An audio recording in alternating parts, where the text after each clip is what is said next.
এরা যে কি পরিমাণ ভীতু জাতি আপনি কল্পনাই করতে পারবেন না, হিসাবের বাহিরে। আমি আমার খুব কাছের একজন মানুষকে জিজ্ঞাসা করেছিলাম, আচ্ছা মুসলমানদের অনেক অবস্থা খারাপ হলেও আমরা যাই হোক তাই হোক আমরা কি বিবস্ত্র হয়ে ঘুমাই? আমার জানা মতে কোনো মুসলমান কল্পনাও করতে পারে না যে বিবস্ত্র হয়ে ঘুমাবে। কেন? তা আমারে জিজ্ঞাসা করছে, এই কথা বললেন কেন?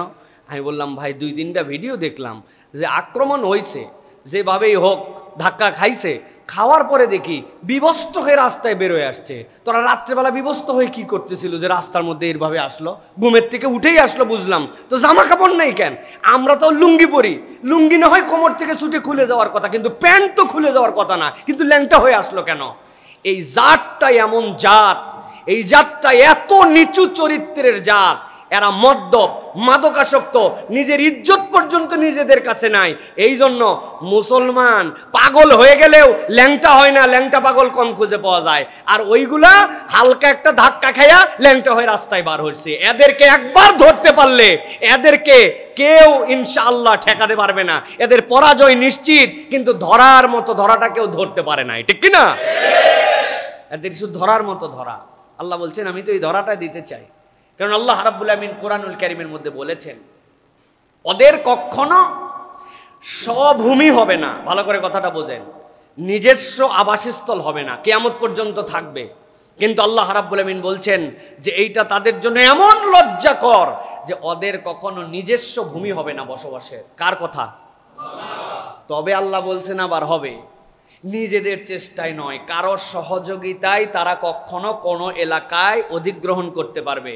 একটু মাথা খাটায় থাকলে, বুঝে থাকলে বলেন তো ভাই, ওই যে পশ্চিমা আব্বা যারা, এই আব্বারা যদি শুধু আজকে একটা ডিক্লার দেয় আমরা তোমাদের সাথে নাই, তোমরা তোমাদেরটা দেখে নাও, মুসা লাগবে না ভাই? সাইদি সাহেব হুজুর বলে গেছেন বহু আগে, আরবের লোকজন একদিন নিয়ত করছে আমরা বাথরুমে আজকে প্রস্রাব করব না, সব আরবের লোক প্রস্রাব করে দিলে ভূমধ্য সাগরে ভেসে চলে যাবে ওরা। আছে কিসের জোরে? তাহলে অন্য কারো কৃপায়। এটাও একটা লজ্জা রে ভাই। উপরে উপরে আপনি দেখতেছেন, কিন্তু ওরা ভিতরে ভিতরে ওদেরটার খবর জানে যে কার খুঁটির জোরে আমরা আছি। আল্লাহ বলছেন এটাও তোদের জন্য লজ্জা। আমরা বুঝি না, কিন্তু ওরা বুঝে যে আমাদের আব্বা সরে গেলে আমাদের বিপদ আছে। আল্লাহ বলতেছেন এই আজিল্লাহ, এইটা তাদের জন্য জিল্লতি, এইটা তাদের কিয়ামত পর্যন্ত জিল্লতি চলতে থাকবে। আল্লাহ রাব্বুল আলামিন এরপরে বলছেন এই জন্য উম্মাহ যদি ঐক্যবদ্ধ হয় আল্লাহ রাব্বুল আমিন তাদেরকে বিজয় দান করবেন। আল্লাহ কোরআনের সূরা হুজুরাতের মধ্যে বলেছেন ইন্নামাল মুমিনুনা ইখওয়া, নিশ্চয় প্রত্যেকটা ঈমানদারেরা, মুমিনেরা তারা হচ্ছে ইখওয়া, ভ্রাতৃত্বের বন্ধনে আবদ্ধ। কি অসীম এক ভালোবাসার সম্পর্ক, কি অসীম এক হৃদয়ের সম্পর্ক তাদের সাথে। ওই হৃদয় জুড়াই দিয়েছেন। আল্লাহ বলছেন ফাআল্লাফা বাইনা কুলুবি, আমি আল্লাহ রাব্বুল আমিন তাদের অন্তরগুলোকে এক করে দিছি। ইজ কুনতুম আদান, তোমরা একজন আরেকজনের শত্রু ছিলে। এই অন্তর এমনি এমনি হয় না, এই অন্তর বানাইছেন আল্লাহ। শর্তটা কি? উম্মার চেতনা আপনাকে ধারণ করতে হবে। আমরা এক উম্মা, আপনি আপনি না, আমি আমি না, বাঙালি বাঙালি না, জাতীয়তাবাদ না। আমাদের মধ্যে এখন জাতীয়তাবাদ আমাদের সব কিছু শেষ করে দিয়েছে। আমাদের এই জাতীয়তাবাদ আমাদের মধ্যে ঢুকে গেছে। আমি নোয়াখাইল্লা, আমি বরিশাইল্লা, হ্যাঁ, আমি পরামানিক, আমি মণ্ডল, বাড়তে বাড়তে আমি ঢাকাইয়া, আমি চিটাগাঙ্গা, বাড়তে বাড়তে আমি বাংলাদেশি, বাড়তে বাড়তে আমি এশিয়া। এই যে ভাগ হয়েছে আমরা, এটাই জাতীয়তাবাদ। এই ভাগ হয়ে গেছে। অথচ আল্লাহ রাব্বুল আমিন বলছেন ইন্নামাল মুমিনুনা ইখওয়া, মুমিনরা সবাই ভাই ভাই, এই ভ্রাতৃত্বের মধ্যে কোনো ভেদাভেদ নাই।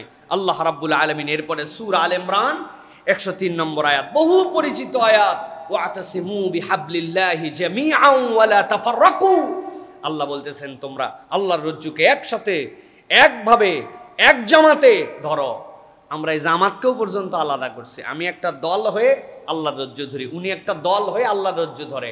আল্লাহ বলছেন ওয়াতাসিমু বিহাবলিল্লাহি জামিআন ওয়া লা তাফাররাকু, তোমরা কখনো আলাদা হইও না, একসাথে তোমরা আল্লাহর রজ্জুকে ধরো।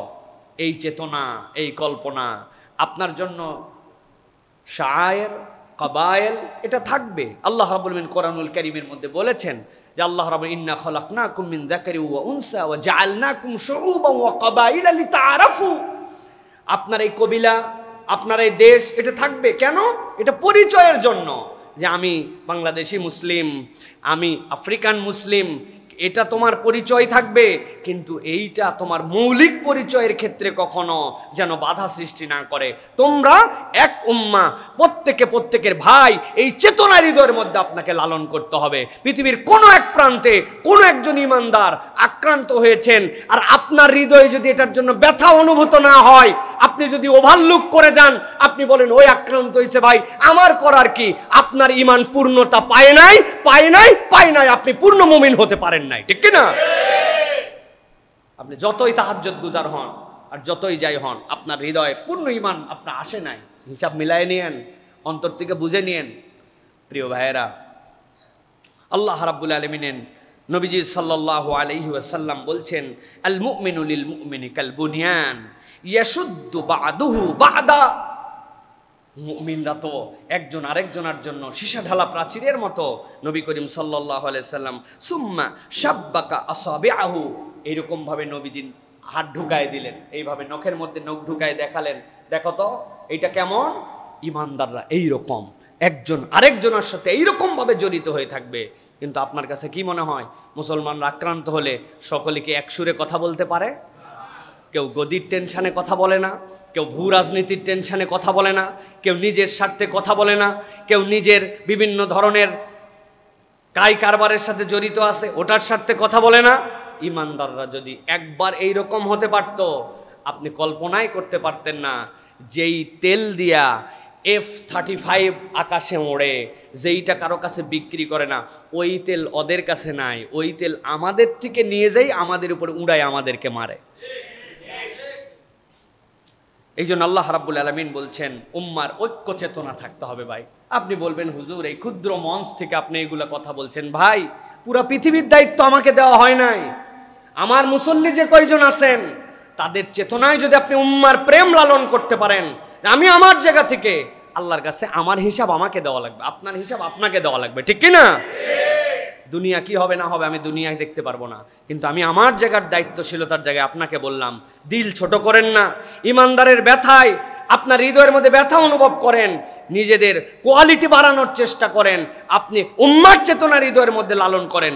দল মল এগুলো সব পরে, আগে উম্মা, আগে মুসলিম, আগে মুমিন, এই ভ্রাতৃত্ব, তারপরে অন্য কিছু, ঠিক কি না? আমার স্বার্থ কিছুটা জলাঞ্জলি চলে যেতে পারে, কিন্তু উম্মার স্বার্থ যেন কখনো জলাঞ্জলি না যায়। আপনার মধ্যে এই চেতনা লালন করতে হবে। রাজি আছেন তো ইনশাআল্লাহ? বলবেন তো ইনশাআল্লাহ? কয়দিন পরে আবার যখন আপনাদের জন্য বলা হবে ভাই একটা বক্সে আসেন, সবাই বলবে কি এর এক বক্স, এর সাথে উম্মার কি এর চেতনা। তখনই আবার এক পান দিয়া, এক বিড়ি দিয়া, এক কাপ চা দিয়া ইমান বেচা কেনা হয়। কথা একটু আসতে বলেন।